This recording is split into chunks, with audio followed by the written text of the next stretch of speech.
The African savanna, one of the world's last wild paradises, but also a territory where both making one's mark and surviving are daily struggles. The learning process begins as soon as the animals are born, and perhaps even earlier.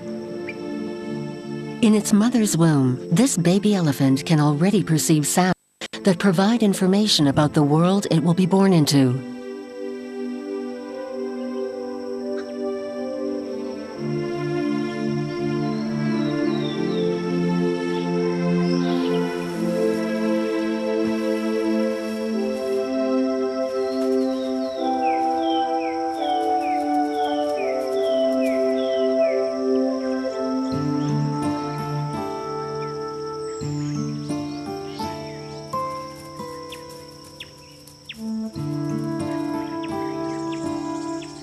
For these newborn animals, whether predators or prey, all is new and all is there waiting to be discovered.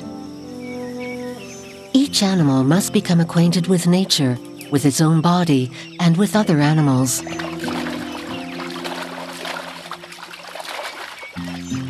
Being born, growing up, reproducing, and dying, all living creatures share the same cycle. But growing up in the savannah is a wild adventure, a marvelous but highly dangerous one.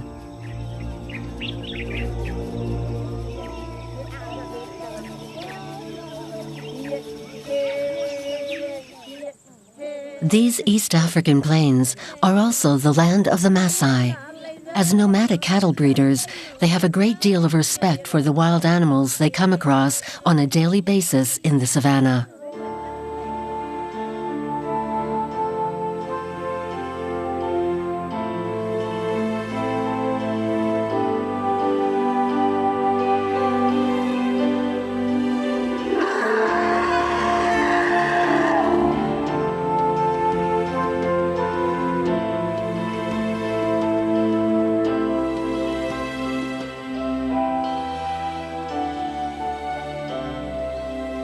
These vast North Tanzanian expanses of land, Serengeti, Ngorongoro, and Olduvai, stretch as far as the eye can see and are a paradise for numerous animals. Here, herds roam tirelessly around their grassy plains. Elsewhere, giraffes and elephants inhabit sparse forest land. Life is very clearly marked by a dry season and a rainy season. And a third season governs life itself, the mating season.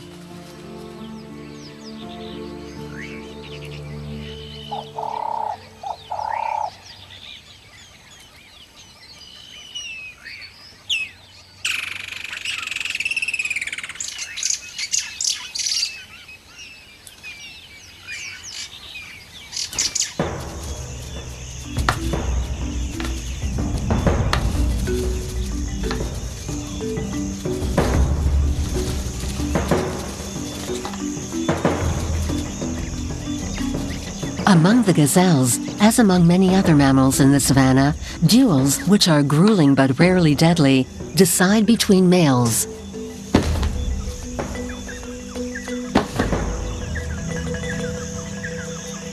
Once its rivals have been ousted, the male conquers his partner and awaits the moment she will be receptive.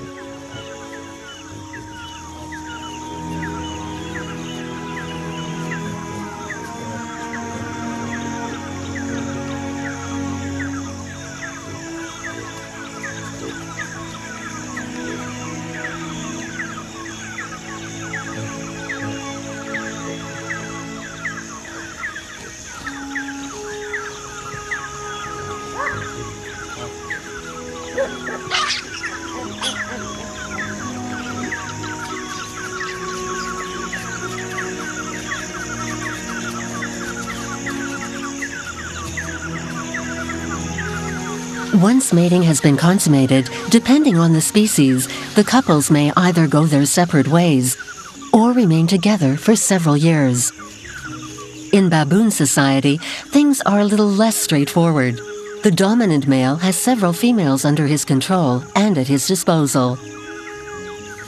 The same goes for the lions, but among them, it is a female that calls the tune when she has an idea in mind. She is fickle and stretches out the adventure for days on end.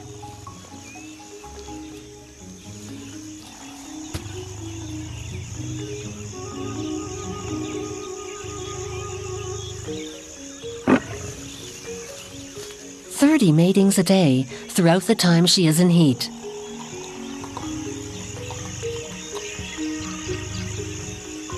When all is said and done, making babies is rather tiring.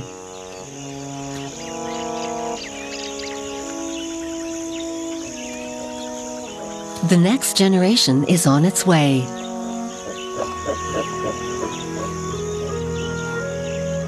Inside rounded bellies, the time their babies take to develop varies. About 6 months for a baby baboon, and about 4 months for baby lions. Often, the length of the gestation period also depends on their lifestyle. For these gnus, nomadic animals, it accommodates the rhythm of migration. The larger the species, the longer the embryo takes to prepare for life outside the womb, and above all, in the wild. The baby elephant beats all records, taking a full 22 months. 22 months being gently rocked. That gives him plenty of time to get used to the noises of the outside world, even if they are very muffled.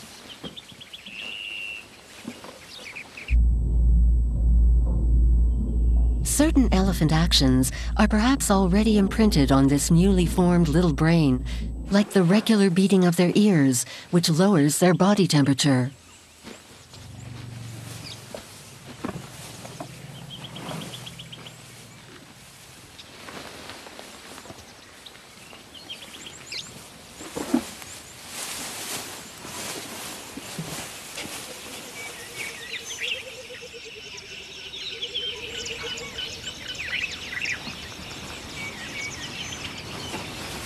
In its mother's womb, the baby elephant becomes accustomed to the slow and solemn walk of his animal kind.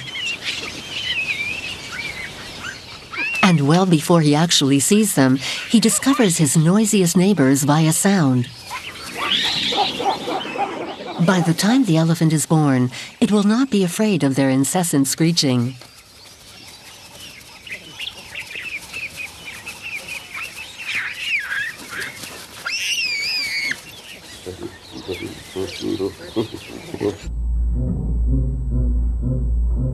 From the very first few months of life, the elephant's trunk, an amazing appendage 100 times more sensitive than a human finger, is fully developed.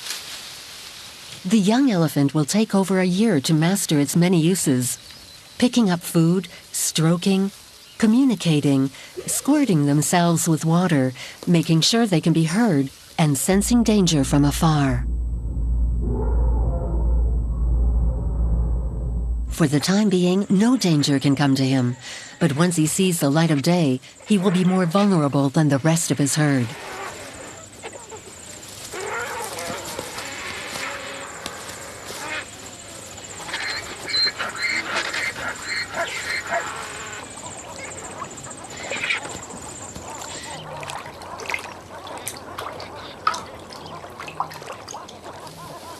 Inside the womb, the baby elephant can already pick up sounds like the rustling of wings by both friend and foe.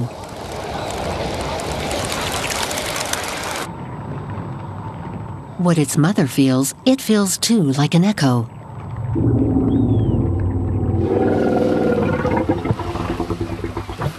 The herd moves toward a watering hole. Footsteps and heartbeats accelerate.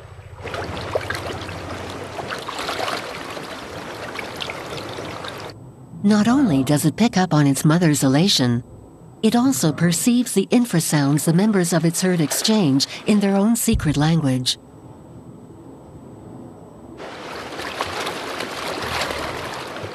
Whether to drink or to bathe in, elephants have a true passion for water. A passion that must already germinate in baby elephants before birth.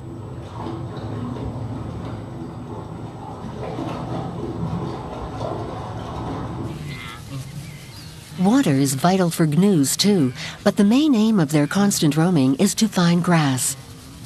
When the dry season has parched their prairies, they move on elsewhere, seeking greener pastures. During this infamous Great Migration, they cover 800 kilometers between Tanzania and Kenya.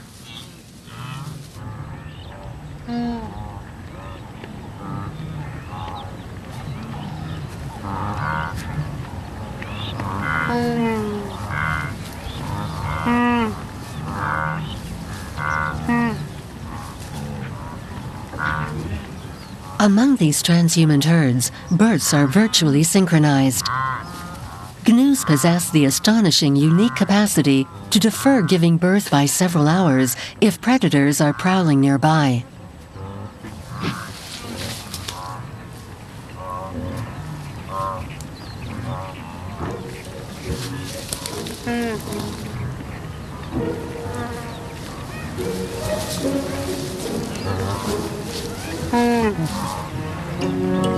Among both gnus and gazelles, the mother's first reflex is to lick her newborn so that its smell does not attract predators, and to eat the placenta to stimulate the flow of milk. This careful cleaning also assists the mutual memorization of smells. An invisible bond is created between mother and baby, like a guiding thread, so they can find each other if they happen to get separated.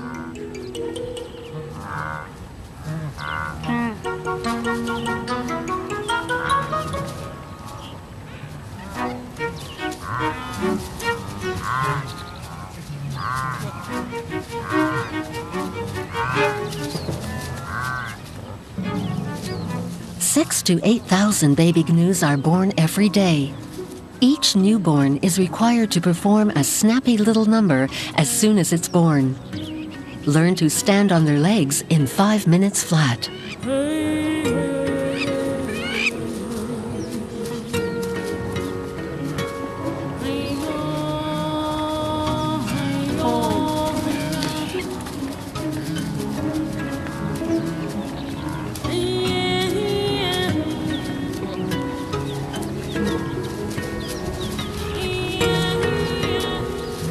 This baby gnu was born a mere 30 seconds ago and is already bursting with energy.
The baby Thompson's gazelle is also always strongly encouraged to stand.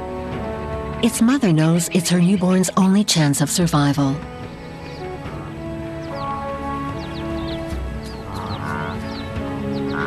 It has required a great deal of effort, but there's a reward in store: the first feed.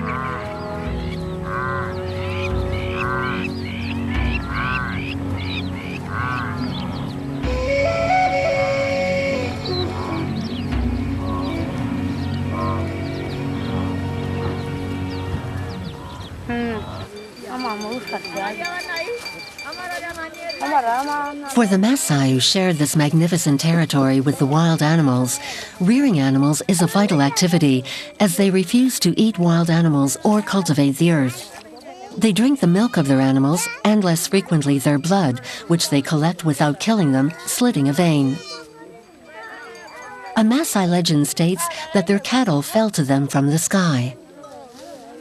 When the world began, the god Engai lived on earth with his cattle until the day the great volcano erupted, sending them all into the sky. But there was not a single blade of grass for the animals up among the clouds, so Engai decided to send them back down among the Great Plains and entrusted them to humans. Those humans are the Maasai.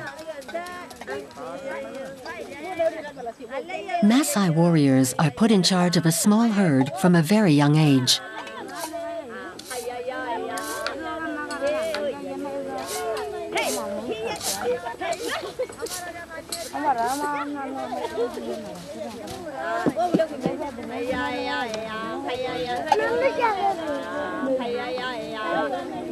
The larger the herd, the more wealthy the family. Although for the Maasai, children are the greatest wealth that exists.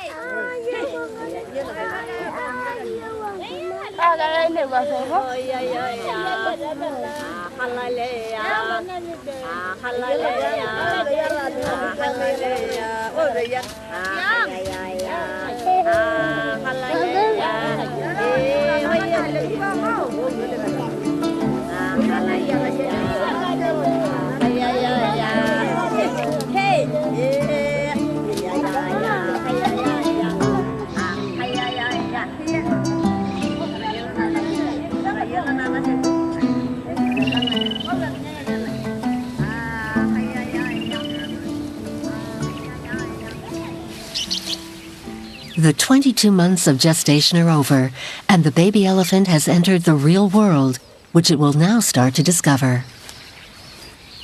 It has just been born in the corner of the forest, out of harm's way.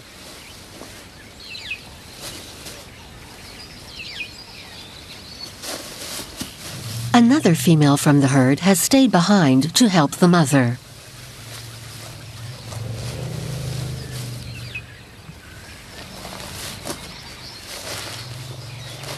For elephants, a newborn is a most precious treasure.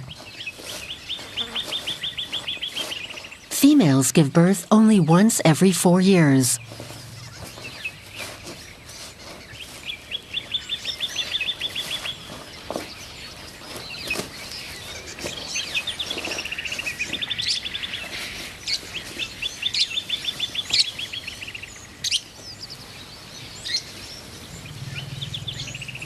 Mission accomplished, but he still can't see very well.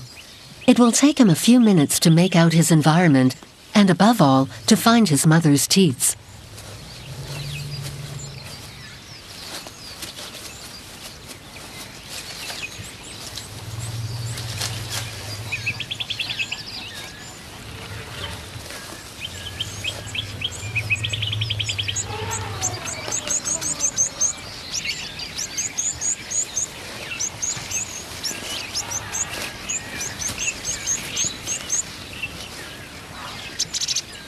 A generous drink of milk, and he will be on his way in life.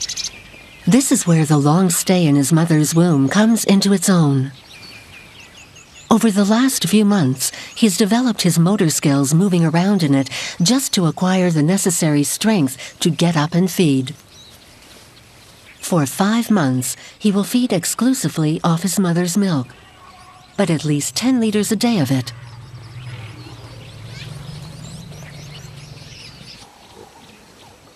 Baby baboons are lucky enough to be able to cling permanently to their mother's breasts.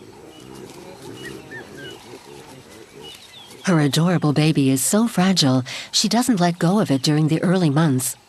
She includes it in all her activities.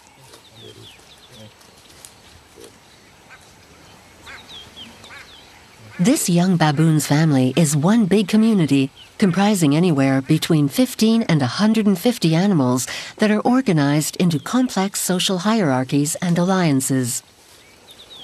The baby has plenty of time to learn all the rules.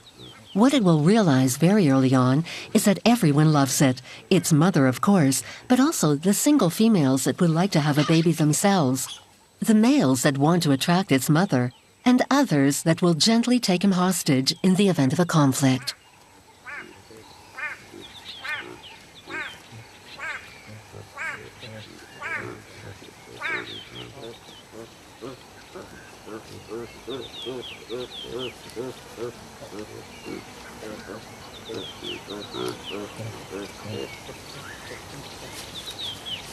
After 2 weeks, the baby starts to move a few centimeters away from its mother. But she always keeps it in sight, as do the other females that make up its close-knit guard.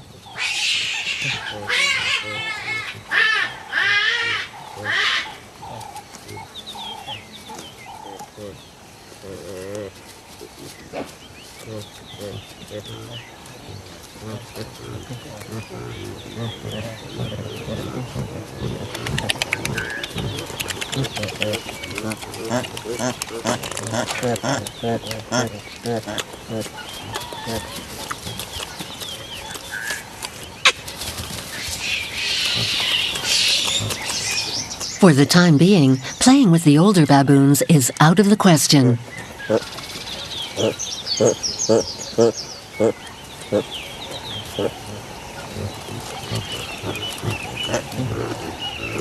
Delousing does not just serve to eliminate parasites.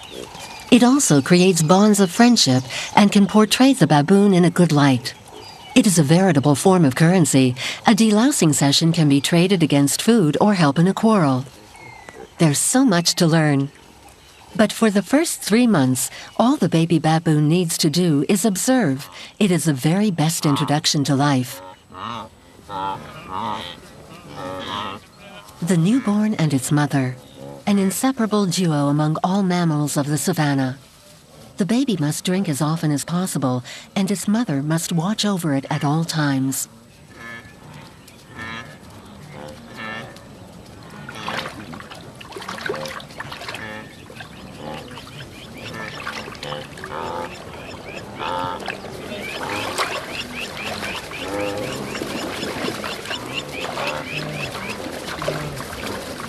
The rains have now filled out of the slightest waterway, and the herbivores can drink their fill. For the youngest, it's a time of great discovery, an unknown and strange element, to say the least.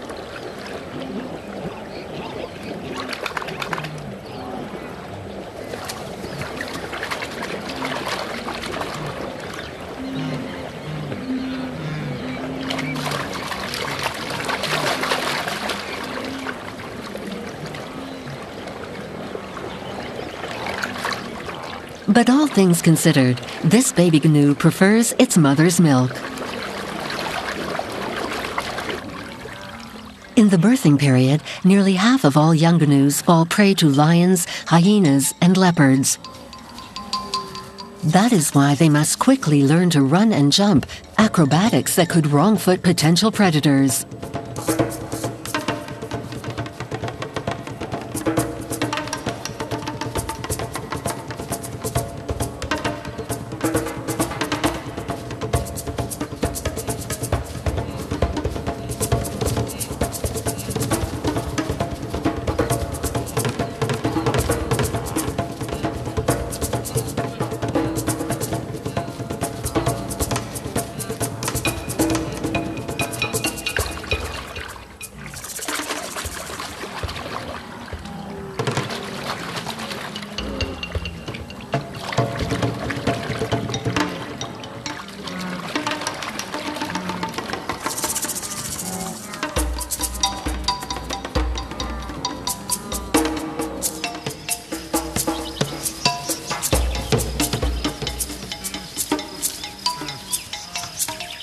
At times, adult gnus appear to be putting their young to the test.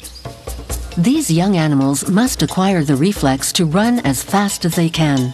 It is practically the gnu's only defense against predators.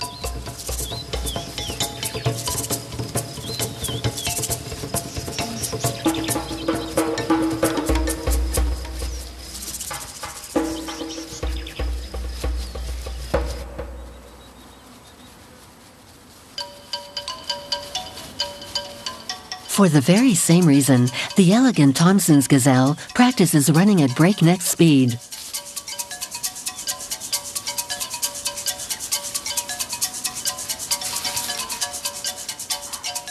Gazelles seem to derive great pleasure from frolicking. In doing so, they combine business with pleasure as they are sharpening their best weapon against predators. At least against predators that strike on the ground and can be seen from far. But there are others.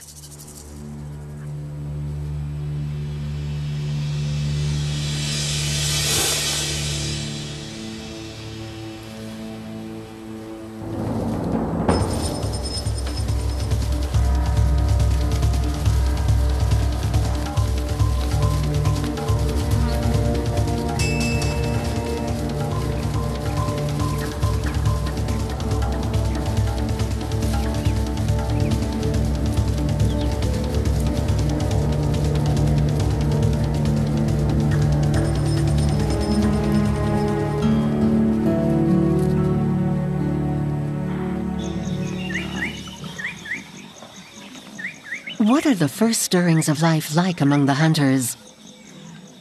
Lion cubs are lucky enough to be born into clans where there is real solidarity among the females. While the tougher females are off hunting, the others watch over the cubs. The subsequent mothers do much more than just watching them. They feed and mother them as though they were their own.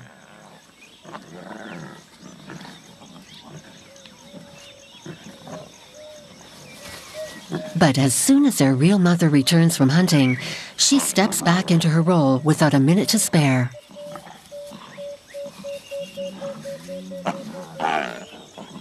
Young animals of all ages willingly look after the very young.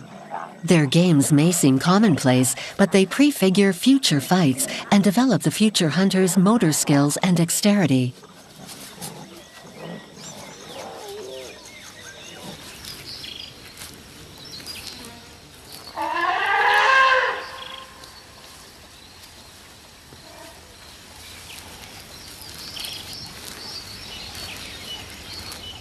The baby giraffe recovers rather quickly from its 2-meter drop at birth.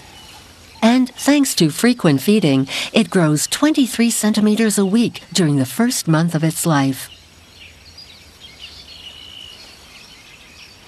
In order to be able to graze peacefully without putting their young at risk, giraffes have invented the concept of the nursery.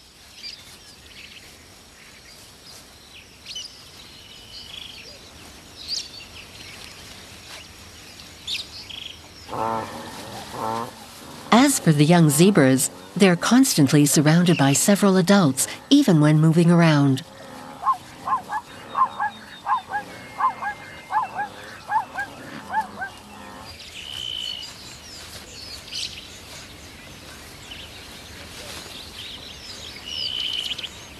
As for the baby impala, it is the lucky offspring of a highly affectionate mother. In addition, it enjoys the protection of its little herd, mothers and fawns together, in which there is always a female to scrutinize the horizon while the others are grazing. And what role do fathers play? Most young herbivores can barely count on them. Once they have fulfilled their mission to procreate, they resume their conquests or go back to defending the territory.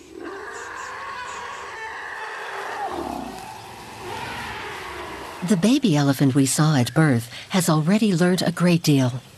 He follows the wanderings of his herd in a docile manner, always on the lookout for plants and fresh water. The adults are careful to keep him in their midst, and he walks in his mother's shadow instinctively.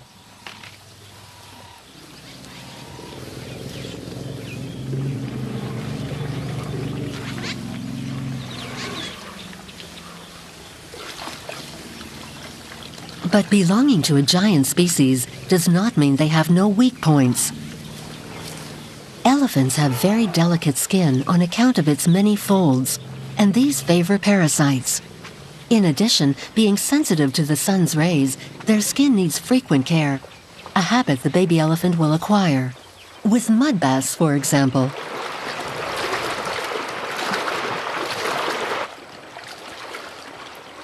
Which are so much more fun than walking for hours on end.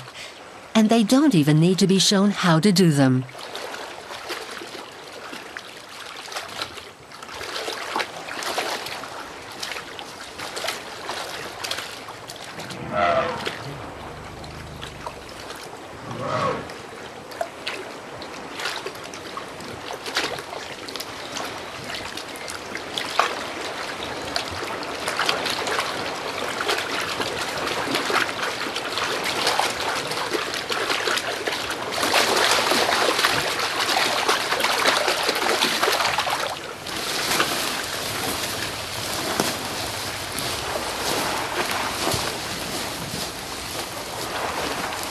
When bath time is over and the elephants are covered from trunk to toe in mud, it's time for a shower of dust.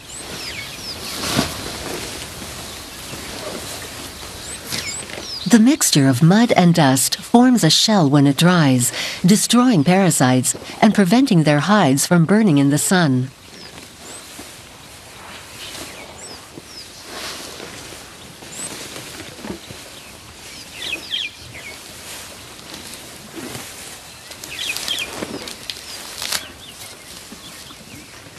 As for feeding, it's as though baby elephants possess inborn notions of botany. They carefully select the plants that are most suited to them: leaves, grasses, and tubers. They spend at least 15 hours a day doing this activity.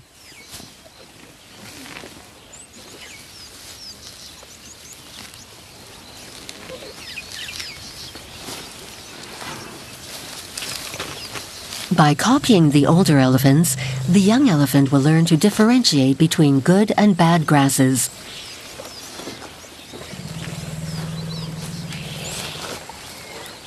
He is now over 5 months old and has started to add plants to his diet. But there is still no great hurry, as his mother will still feed him her milk for another 18 months.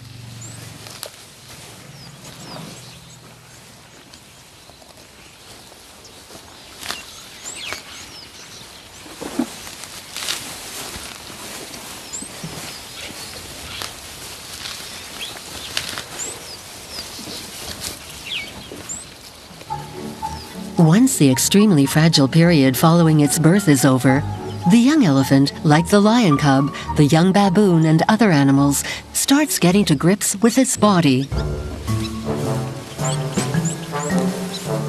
His trunk will prove to be the biggest challenge. It is a multi-purpose organ and one that requires a good while to master. And that won't be fully accomplished until he can pick up objects the size of a wild strawberry and carry them to his mouth, which takes almost a year to achieve.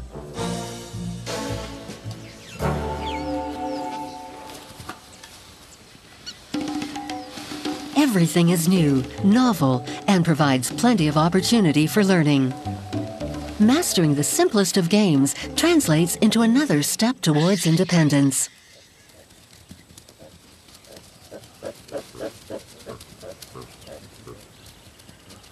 The baby baboon sets off around the world. His world.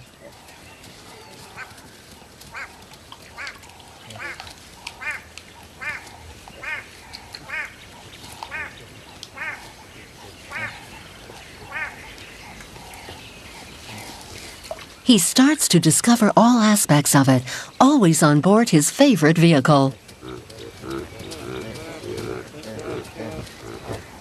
The youngest baboon is kept under the watchful eye of the entire group, especially when traveling, which is very often, as baboons always explore every nook and cranny of their environment.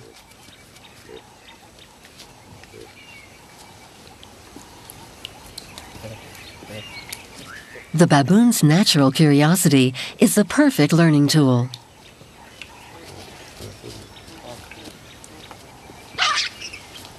Observing and copying, everything and everywhere. Baboons learn by aping. All members of the group, adolescents and adults, become their role models. Every evening, the whole tribe takes refuge in a tree, often a baobab, whose winding branches make rather comfortable resting places. Sleeping on the ground would be too dangerous.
Once it has passed the 3-month stage, the young baboon must climb the tree trunk all by itself. That's the rule.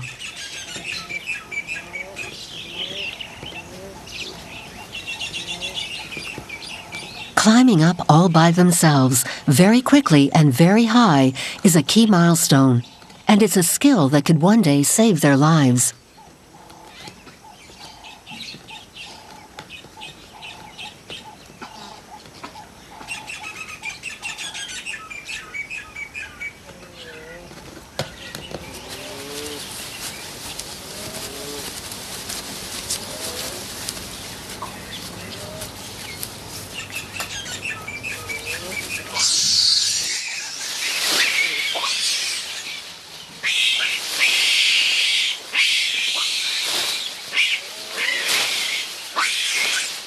Another rule, dominant males always reserve the most comfortable branches for themselves.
It's been a calm night.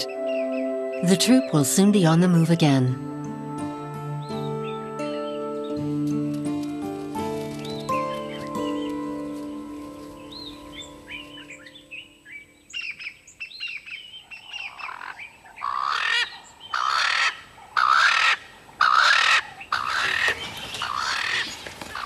The more they move around the savannah, the more confidence they gain. The mother starts leaving the young baboon to its own devices when it is ready. It is then up to the young animal to learn the rules that govern its family. Games, fights, squabbles. For the time being, these are reserved for older cousins. But all these occurrences play a determining role in the young baboon's development. Through them, each animal develops its motor skills and carves out its place in the hierarchy. To become an adult baboon, a multitude of cries and postures must be learned. These are also acquired through play.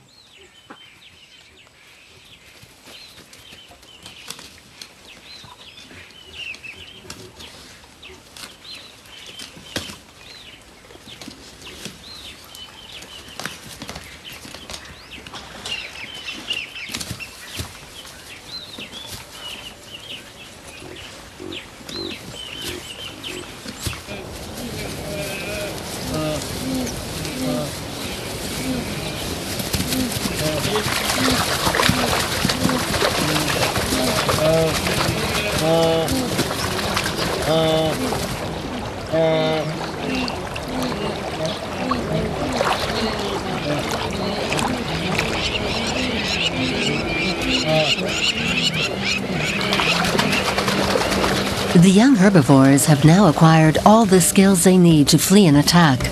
All they need now is experience, which is to prove fatal for this young zebra.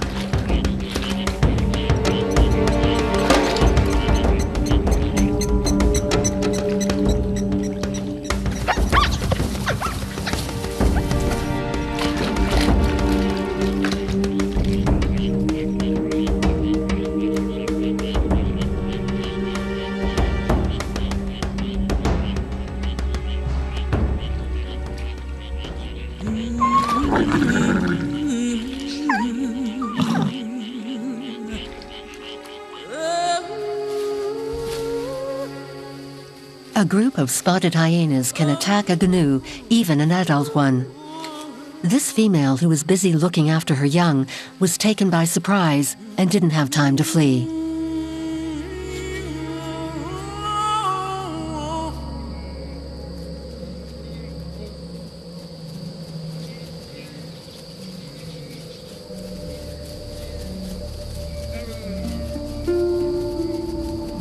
The young orphan gnu has no hope of survival.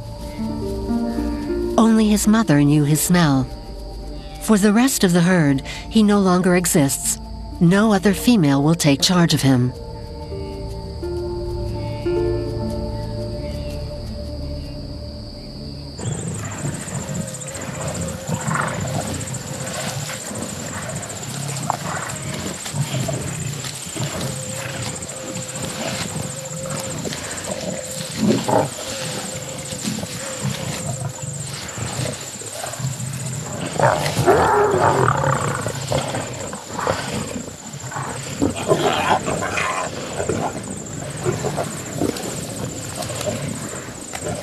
From the age of 4 months, lion cubs are allowed to sample the quarry so they can get used to the smell of blood. Once they have their adult teeth, at around 9 months, they can practice dismembering. But they must observe the rules of precedence. Only once the adults have eaten their fill can the younger lions enjoy the prey.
The young princes have now gained a good understanding of their environment.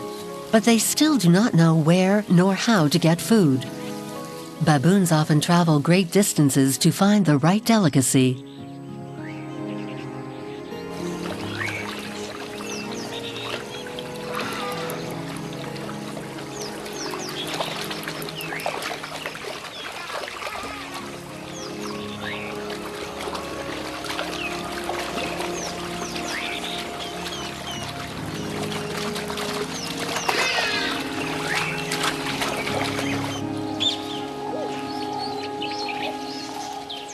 They eat almost everything: roots, fruit, grasses, flowers, mushrooms, and certain insects.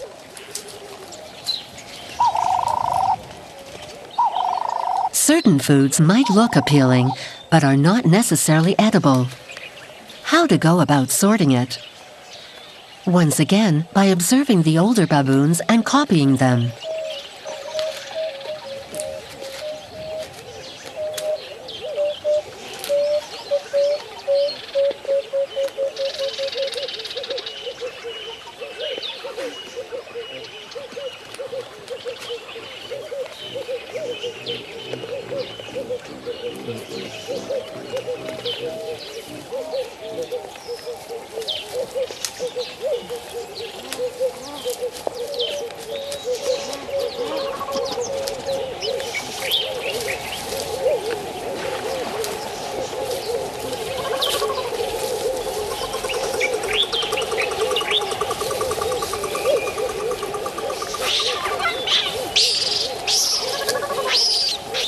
Being born into a troop of baboons is perhaps a rather enviable destiny.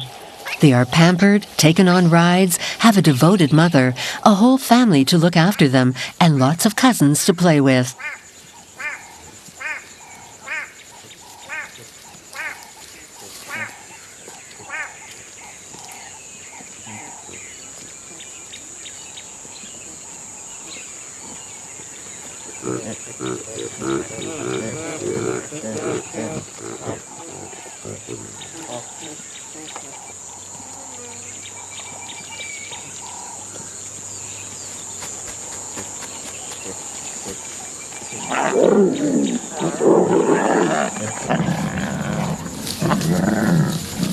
By the time they reach adolescence, the lion cubs have grown fangs to be used for defending themselves, killing and tearing flesh. They pit their wits against each other in mock fights that are a step up from their childhood games.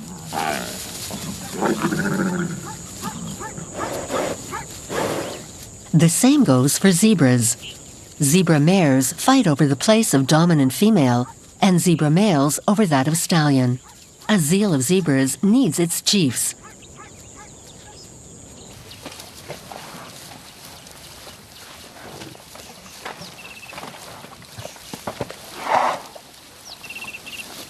In all areas of life, the elephant takes its time. Its adolescence is on the long side, and it is not considered adult until it reaches the age of 10. The males then leave the herd, and the females remain, the rule for all matriarchal societies. Young lions undergo the same punishment as young elephants. The males are excluded from the clan as soon as they reach sexual maturity. This one, like his brothers, must conquer new territory. But before he does so, he will wait until he has reached a size where he can take on a dominant male.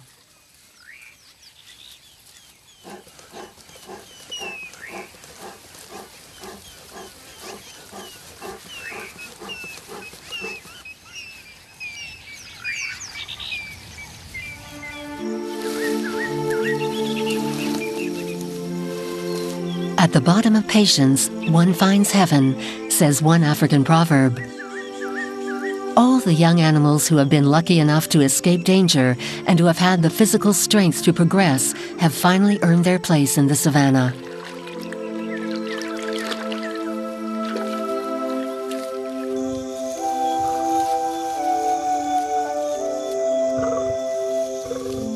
Months have passed.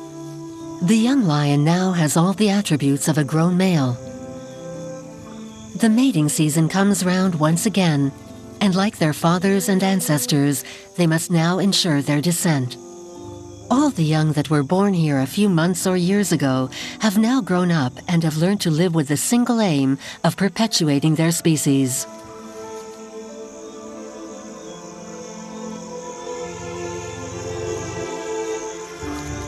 Each one in turn will tread its own path with the aim of being a giver of life.